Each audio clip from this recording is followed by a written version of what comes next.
Wakati mwingine, ukitaka kufanya jambo jema, nyota hujipanga sawa.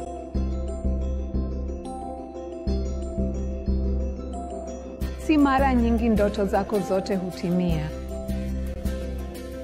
Wakati mwingine zinatimia, na nafikiri ni ulimwengu unashirikiana.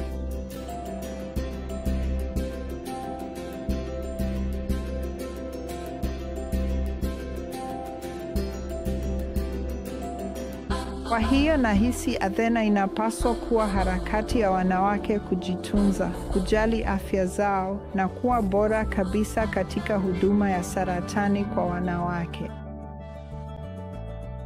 Taasisi ambayo si tu wanawake watapata matibabu, bali pia watatunzwa binafsi, kuheshimiwa, kulindwa na usiri utadumishwa kwa kila kitu.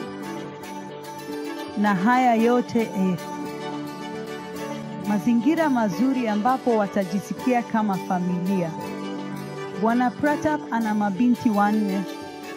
Bwana, chukua binti 5. Safari mpya tayari tupo ndani yake.